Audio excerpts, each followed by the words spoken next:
So another episode of the club, and we wanted to make this show as informative as possible. We've already had obviously great guests in the form of parents on today, but another area that we receive a lot of interest from and require further information and clarification comes from the education side of things. For myself and George, it's always at the forefront of our thinking to advise players on the challenges that young players face in terms of pursuing professional opportunities, and obviously the small percentage that are fortunate enough to make it to the professional level. With that in mind, education is always such an important component. And I think once you get older, you realize that more so. So, myself and George are by no means experts in this particular field. And with such a specialized area, it's important that we lean on people with a lot more experience in this domain than ourselves. So with that being the case, it's an absolute pleasure today to have the guys from Accelerator on the call today, Terry, Jackie, and Mariano. Terry, kicking things off with you, I think it's right.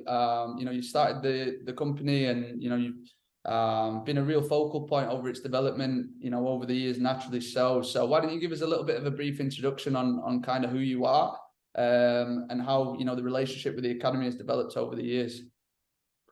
Can do. Nice to speak with you, James. So I'm Terry Ransbury. I'm the general manager of the Accelerator School.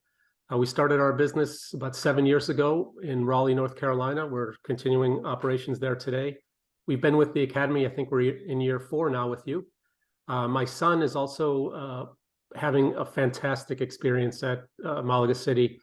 He's technically graduated from the academy, and he's playing with the senior team now at CDL Muneca. But he's been through the program, and so I can give you perspective as a business person with the education side of it, as well as thumbs up from being a parent of one of your players. I brought my colleagues Jackie and Mariano here.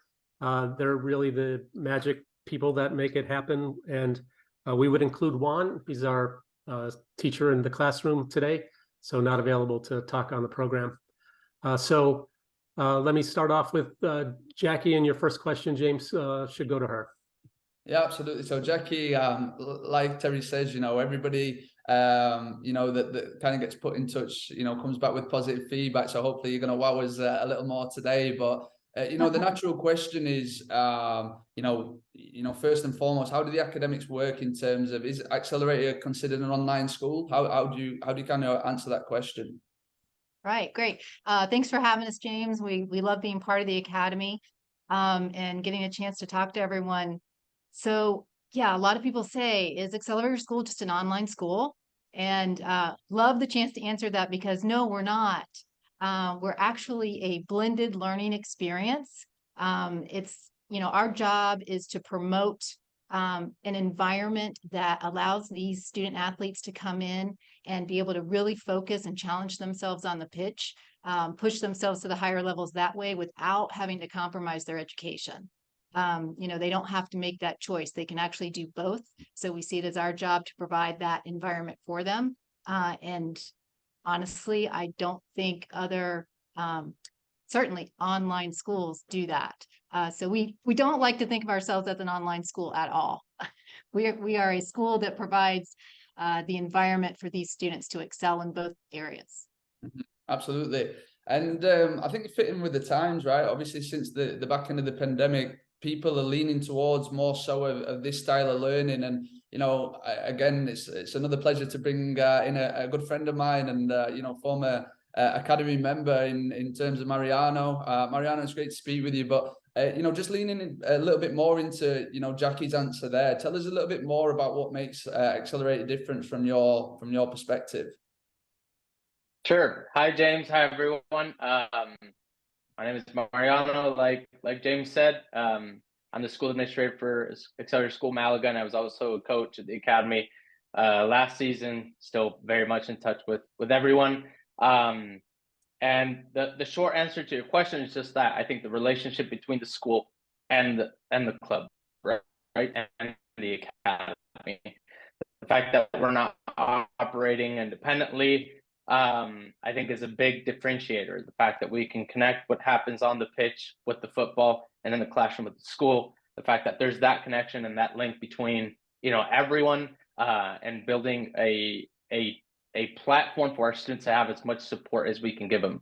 I think that is definitely the biggest differentiator. Of course, one of the main tools that we use is a dedicated classroom space that we use for the school, which is separate from the academy. So it's kind of a different space where the kids just go for school.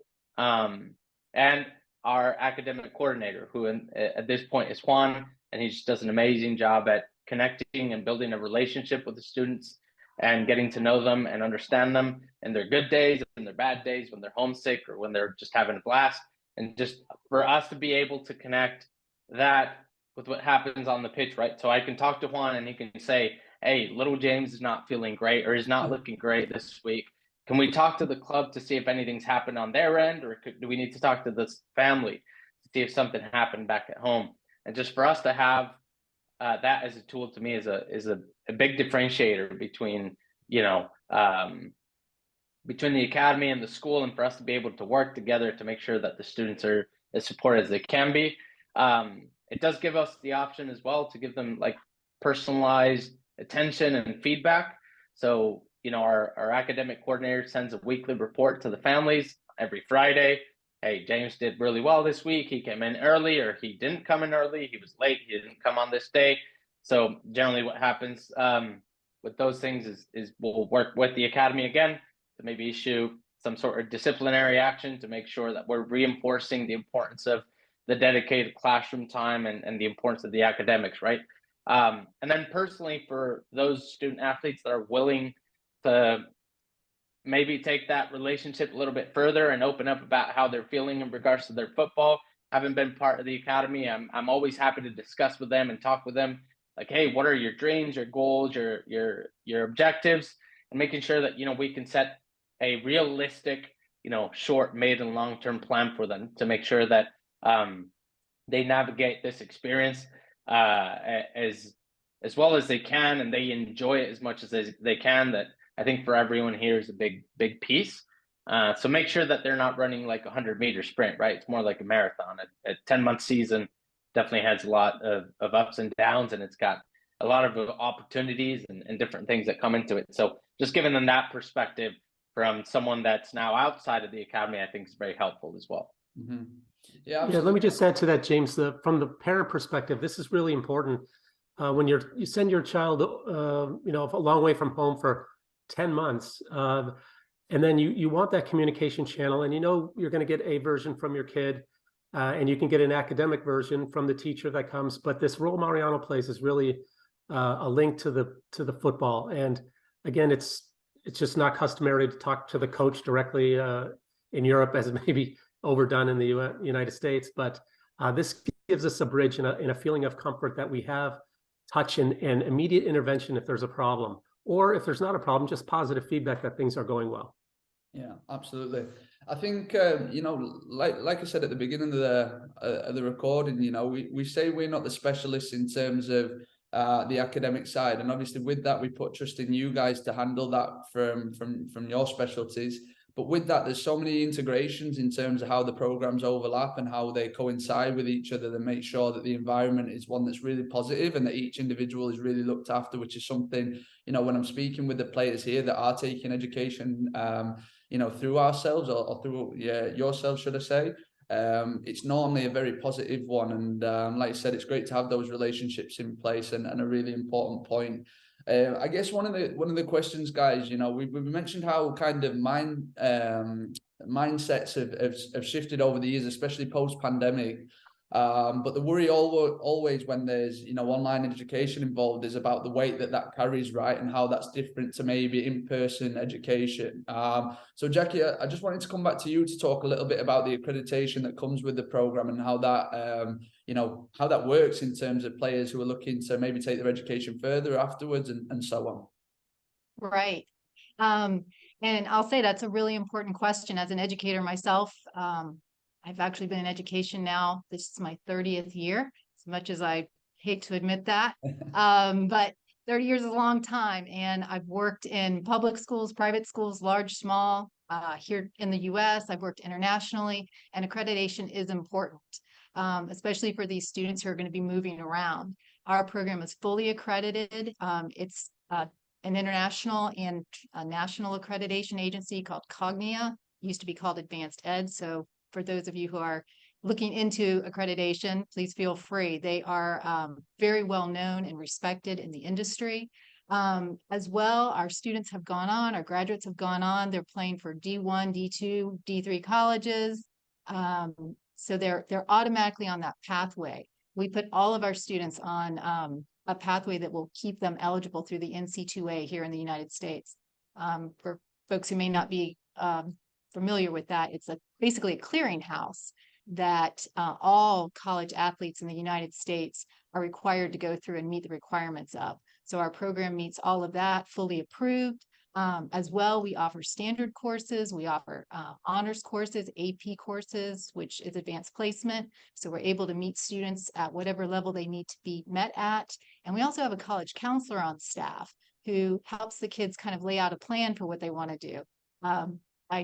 I jokingly say to all the kids, I know what your plan A is, to be a professional football player. I get it. But my job is to be on the other side of that saying, okay, what if that doesn't happen for some reason? You need to have a really solid plan B, and we want to make sure you have it. So I work along with Mariano and our college counselor to make sure they've got that and they're able to go to the, get into the college of their choice. They've got to work hard for that. We make sure they're doing it. I definitely don't want people to have the impression that academics takes a back seat in any way. That's why we created Accelerator School, so that we can keep both athletics and academics at the forefront. Yeah, absolutely. And I think, like you say, Jackie, we don't try and brush over the fact that a lot of players that come here, or student athletes, let's call them, are coming to Spain rather than staying the traditional route of high school and progressing through to college that way, because they have ambitions of doing something with the footballing career. Now, the worry for parents, and again, we're not here to brush over any of the cracks, the questions that I get asked all the time is, obviously with football maintaining such an importance in terms of the players and their lives and their ambitions, how do you manage that in terms of things like attendance, in terms of making sure they're keeping grades up and so on? And I don't know, Mariano, your role probably fits into that question more so, right? So tell me a little bit about that. Sure. So I think, again, the key is the relationship between the school and the club, right? If we operated independently, then that would be literally impossible. For those of you that are not so acquainted with Southern Spain, change is constant. And we when I was part of the academy, we would get a call at midnight and say, hey, you want to play a game tomorrow? It was a great opportunity. So it would change plans for everyone, on a very short notice. And a lot of times, we just want to make sure that we can accommodate these changes, and make sure that even though we will accommodate these changes for all our student athletes, that there's still a structure to support them. So attendance in the classroom is mandatory. And this is really to help the students make sure that they're making the most of their time. Now, tied to this is the amount of stuff they do every day. So I'm sure you guys have gone over, a typical day in the life of a student. It's a really packed day. There's really not that much time. And if we want to make sure that academics are going well, we need dedicated time for it. And it needs to be in a quiet space with good Wi-Fi and no distractions. Distractions being PlayStation, FIFA, the beach, or playing, pickup soccer, which is all amazing. But, with the needs of our students, we just really need to make sure we can kind of isolate them, put them in the classroom, get them to work in a really quiet and dedicated space for education. So having said that, what we do is I connect with the academy staff.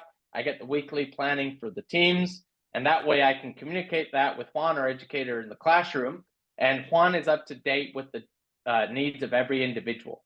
So what we do is we speak to them and make sure, hey, James has a game on Wednesday, so he's going to have less classroom hours on Wednesday. Let's work with James to make sure that he's either making up for it, or that we can make up some time in the classroom at later stages of the semester. So what we'll do, for example, the academy offers amazing opportunities to travel to many cities and play games. And normally, just like they just did in Madrid, it's like a 2-3 day trip. So of course, it interferes with the school. So what we'll do is we'll put in a day of school probably on a Saturday or Sunday later in the semester to try and catch up on those days that we've missed, and also work with the flexibility that we have, right? We work with individualized education plans, so not all our students need the same, and that way we can customize and make sure that each one of our student athletes is getting what they need in regards to the time they need to be able to work, diligently in their education, because we also don't want them to be running and rushing through things. So that is part of our job. So our students are expected to be in class anywhere between 2:30 to 7-ish. And in between, there's Spanish, there's video analysis, there's gym time. And so again, it's just working with the academy to make sure that we have the information that we need in order to provide the flexibility, but also add some more time and give the student the information of the time that they're missing out on, which is a huge piece, right? So if James has a game and he's going to miss out on several hours of school, hey, James, it'd be good if you have some downtime over the weekend to put in some hours of work from your room. And if when that adds up, as I said, we'll just open the classroom over the weekend and have all the kids come in and work on school. Absolutely. And you talked there, Mariano, about the intensity of the football program there, and that's largely due to us, in terms of our provision, trying to prepare players to experience what that's like at the professional level, and obviously trying to push the players as far as they can go, right, in terms of develop these young individuals and trying to see them go on to opportunities. And I suppose that's our goal as a football club and as an academy. But your goal very much as an education provider, right, stays with making sure these guys graduate, making sure that these guys are getting enough classes to transfer and so on. And, Jackie, I'll bring you back in for this. Just touch on that a little bit, because again, people are worrying whether they're transferring in or transferring out. How do the courses correlate in regards to transferring? And yeah. Sure. Yeah. Another big concern for parents, I understand. And what we do is, we sit down with the families in the very early stages. We'll do what we call a transcript analysis, look at what classes they've already taken. We'll put together a graduation plan for them, just, in case they are going to stay the entire time with us and graduate with us. The other thing we'll do, though, is we work closely with the student's base school, wherever their home school is, and make sure we're keeping them on track for those graduation requirements as well, because sometimes students come in, and for whatever reason, maybe they get injured, they have to return home.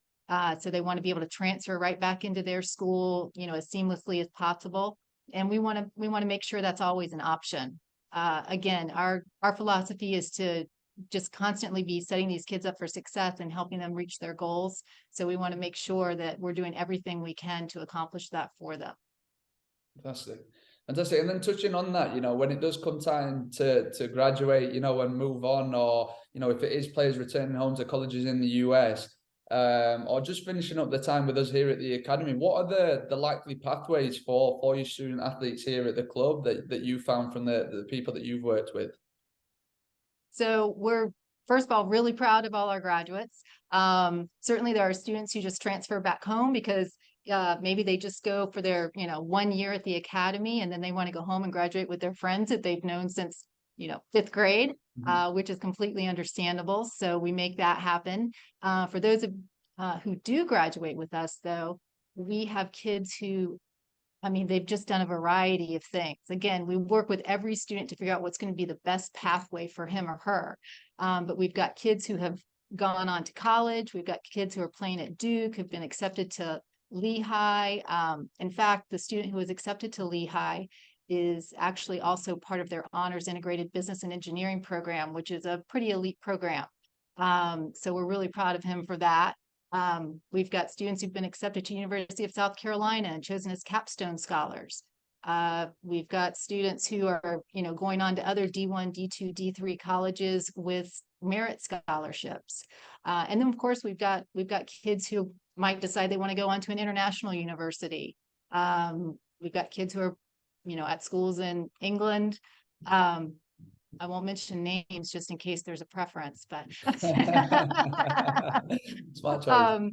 yeah, but no, we've definitely got kids who, just they need to put together their own pathway. And that's another thing I think it's really important for parents to understand.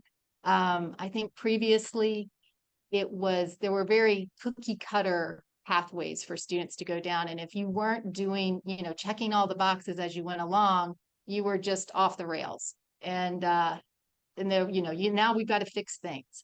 But in today's world, everything can be so individualized and really personalized. And that's what we focus on for each student. We do not just have like a set pathway that says, okay, you need to do this and go here. We want to figure out what's going to be best for each one. And actually, Terry can speak a little bit, getting back to Calvin, and he chose another pathway that we offer. And it's been a great pathway, I must say. James, I need to correct the Academy a little bit. You keep advertising these once in a lifetime experiences. Well, they happen like every couple of weeks. I was just looking down the list. My son Calvin has played at 13 of the 20 current La Liga table academies. And he's played in PSG in France, and he's played Man City and Norwich in the UK. Just an experience for an American kid that, with a blank sheet of paper, I would not have listed a third of the stuff that he's done, even fantasizing about how good it could be. So hats off to your organization to provide that kind of experience on the pitch. And so we're trying just to keep up with you and do the same thing academically.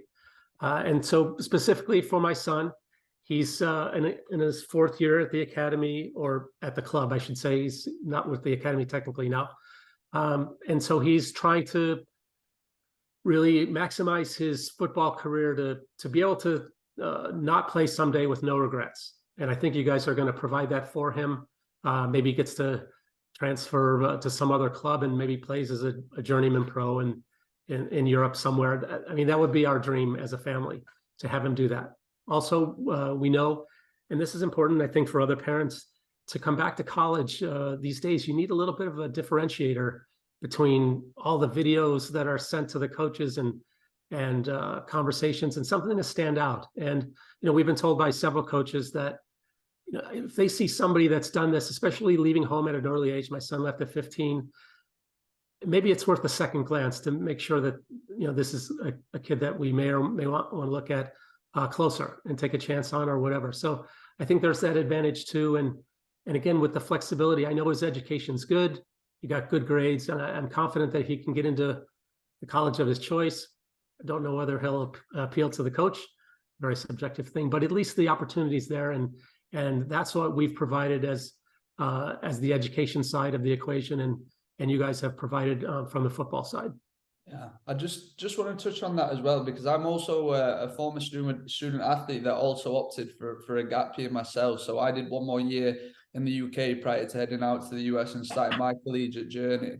What I would say with that is really, and I've worked in college recruitment also, previous to my time here at the academy. There's 2 factors that really come into the equation when you look at college recruitment. One is the preparation factor. For a freshman, especially with high ambitions of going and playing at a high level in collegiate soccer, the likelihood of playing in your first year is not very high, because you've got older players that have been there, worked with a coach, the coach is familiar with, and so on. It's very difficult to walk into a locker room with sometimes upwards of 30 players and get on the starting 11 for your first year. So a year abroad, you're a year older, more experienced, playing at a high level can really do wonders for you from that standpoint. The second is the recruitment factor. So as Terry alluded to there, you look at his son, Calvin as a case study. He's now got footage playing against 13 of the 20 academies that Terry mentioned in terms of an elite level, okay? I always joke with potential recruits at the fact that in the US, you get the Barças, you get the Juventuses, you get all these big clubs, but this is the real deal here in Spain. This is going to Barcelona and playing at La Masia and playing their academy side. This is going to Atletico Madrid, like Mariano touched on last week, and playing one of their academy sides. It really is, in terms of adding weight to a resume and an application or interest from a coaching perspective, it really does a lot. And we found that, you've got players playing all over the college spectrum. And me as a former collegiate athlete, it's a huge opportunity and pathway. And that's why we encourage all our student athletes to to look towards that as a viable option. You know, it's certainly not a bad plan B if that's the case. And, you know, it's fine if you want to pursue professional opportunities, and, you know, hats off to you if you want to do that. But having options on the table is very, very important. So that's something that's a little close to home. You know, Terry, one thing I do want to come back to you on, you touched on the fact that Calvin's been here for 4 years now, and what we're seeing as a general trend at the academy is the recruitment for ourselves starting at such a younger age. Okay, you know, a lot of families now interested in sending their son or daughter off at you know, sort of around 14 and such, you know, which means that they could potentially be spending all the high school kind of career with yourselves and so on. Talk to us a little bit about that, how you manage players that have been here, you know, for longer periods of time, because there is a few, right? Yeah, so let me say that Accelerator School, outside of the academy, in the US, we do middle school education as well. And then, you know, we went through the personal tough decision to send Calvin away to Spain for a 10-month program at 15.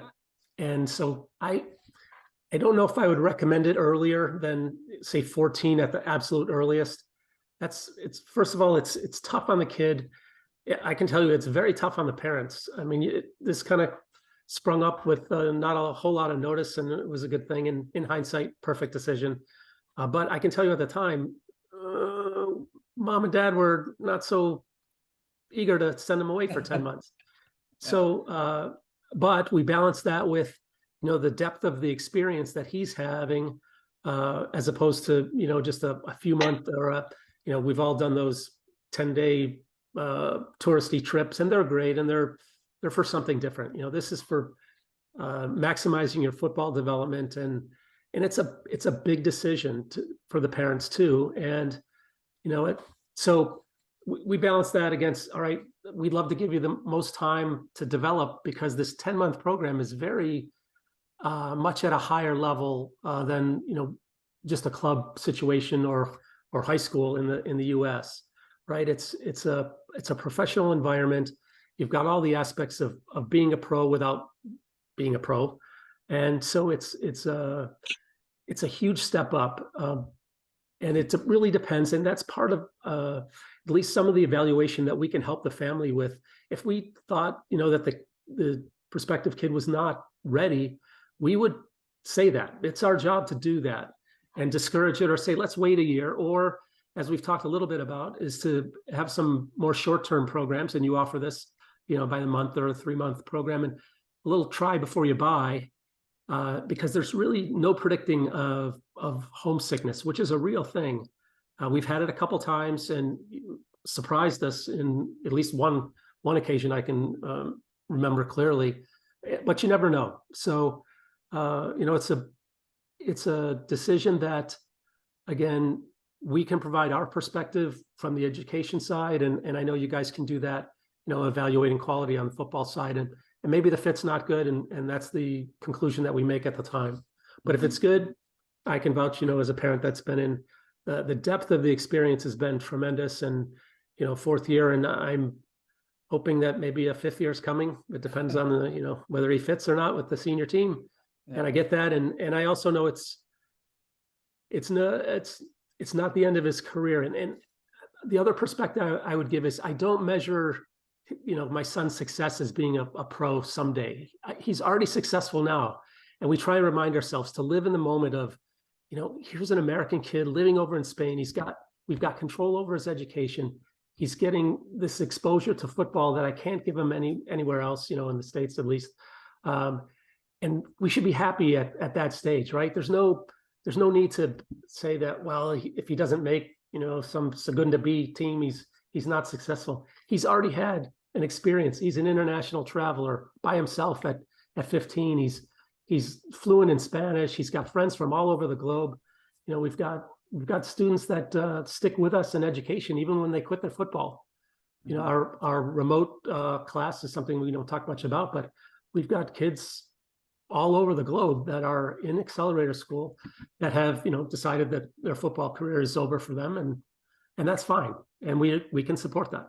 Yeah, I want to touch upon that as well, because, you know, twofold. One is that some players simply come here and you know, they get the experience of being a professional and find out quickly that they're in love with the idea of being a professional more so than what it takes, right? And that's always a dedication.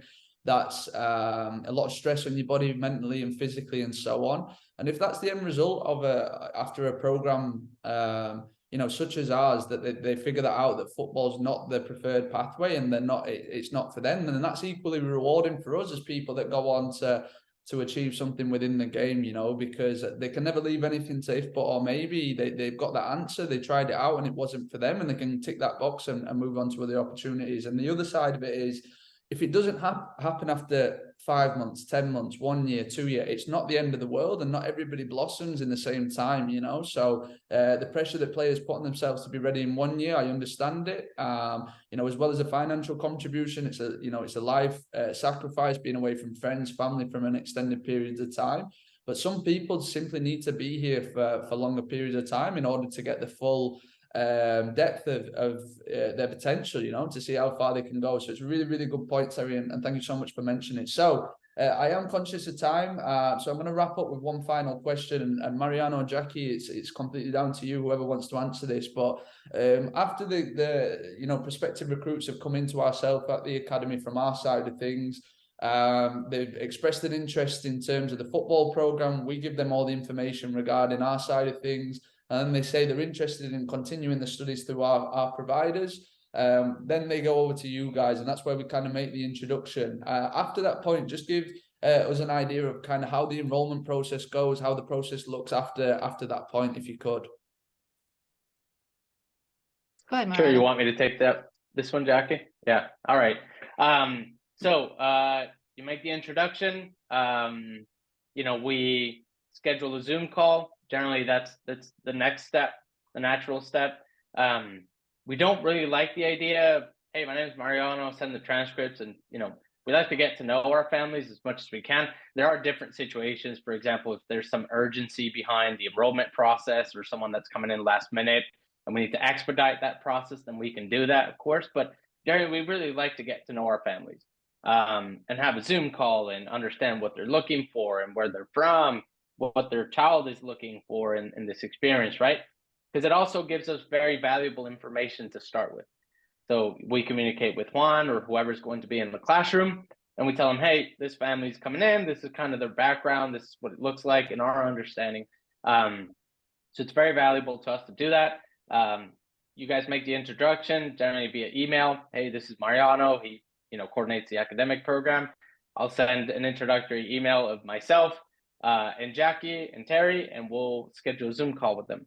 We schedule the Zoom call. We answer all these questions, most of which we probably addressed today. And then what we'll ask for is transcripts, so documentation. What we need is documentation in English. If the document is issued in a different language, then we need an official translation to make sure that we can run the transcript analysis by you know, our accrediting agency, and make sure that the kids, the most important thing is we want to make sure we maintain their eligibility. A lot of other programs that we've been exposed to would probably take this a little bit more lightly, but we've also seen some students that worked with other education providers lose their NCAA eligibility because of some mistake, either in the translation or with the credit count, et cetera, et cetera. So we'll schedule the Zoom call, get to know the family, ask for transcripts, look at the documentation. We will upload them to make sure that the NCAA approval is there, and we'll schedule a graduation plan from there, in which we'll communicate back to the family. This is what it will look like to graduate with us. We do have situations in which we can't transfer as many credits as we would like, just because there's some educational programs or, you know, areas in the world that are less compatible with the US system than others. And so in those cases, what we recommend generally is, hey, you know, we're not transferring as many credits as we can. We don't want your child to do all this extra work. So why don't we work with his base school for him to have some time with us, and then he can transfer back? Or is your plan to go back to graduate, you know, back home? So can we work alongside, you know, what you were doing back at home to make sure that you don't have to do all this extra work and still graduate on time. So those are kind of the two different scenarios. We can put together a graduation plan. The family's happy with it, and we start off with that. If not, we go back to their home school, like Jackie said, and we make sure that we put something that is aligned with them, so that we don't have to make them do, you know, all the extra work and set back their graduation date, which is something we want to avoid as much as we can. Fantastic. Well, guys, it's been really useful. You know, we're in contact continuously, but you don't often get the chance to really sit down and have these type of education conversations. So it's been extremely useful from my point of view, and no doubt will be very, very helpful. You know, moving forward for families and whatnot. So, guys, really appreciate you giving up your time, and look forward to speaking with you all soon.